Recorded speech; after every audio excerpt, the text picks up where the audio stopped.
you must become like a family, right? How is that dynamic behind the scenes? Maybe what don't we see that we don't see on the show? You know, it's funny. I've always thought of, your families you don't really choose, and sex you don't choose either.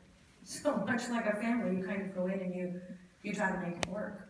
What people don't understand is that, much like a family, at times you go through really great moments, and at times you go through really challenging moments, and that's just a part of being human, you know?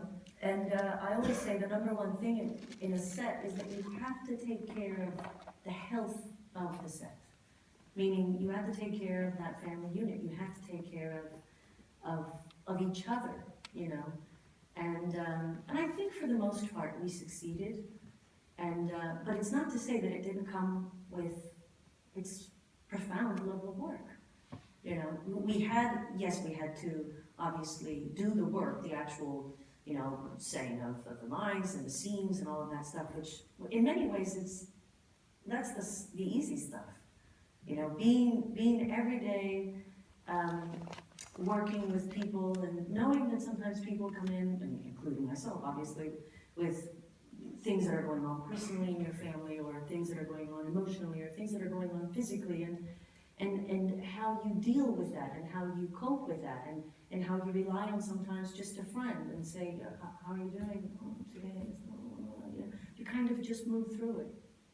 I think that's the most important thing to learn, that sometimes what we see is only the tip of the iceberg, that sometimes these relationships are, and you hope they are forever, that they're real friendships.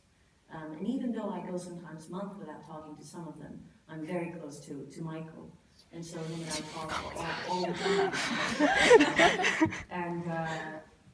And he's my dear, dear friend, and I'm happy to say that I will take him with me always, and that's one of the greatest things about my job, is that every once in a while you meet people and you say, well, they're going to be in my life forever, and I think he's one of them.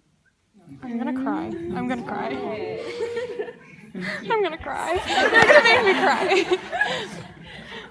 cry. Would you say that's probably one of your favorite parts about, maybe being an actor in general, but NCIS is making those friendships that maybe last for a lifetime? I think so, and by the way, I've been very open about, my friendship with Michael. We went through ups and downs, we hit walls, there were times when he would do something, or maybe not give me my cues, and then it was my coverage, and then I'd go into his trailer, and I'm very minded, like, yeah, it's good. But that's how we grew, you know what I mean? And if you get to that place, if the next day you can't look at each other and say, hey, hi, how are you? And then take it from there, it just doesn't grow. It stays at a very sort of superficial and negative level, where I don't like you, well, I don't like you, and that's it, we'll be fine. We don't make it work.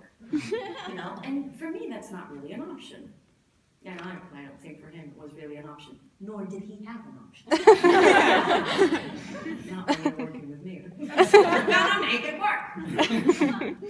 I read that you actually performed a lot of your own stunts throughout the show. Yeah. How was that experience? What did you have to do to prepare for those things? Excruciating. No, actually, at NCIS, I just shot a pilot for a new TV show. And I had a stunt, and I remember reading it and thinking, oh, this is a piece of cake. After all the stuff I've done at NCIS, this is going to be so easy. And little did I know. The director, he came from film, and he's fantastic, but he made me do this stunt 12 hours in a row. And by the end of it, I was just in a corner, like, just exhausted, broken. You just, there are some that you prep for, there are some that you obviously have to go through.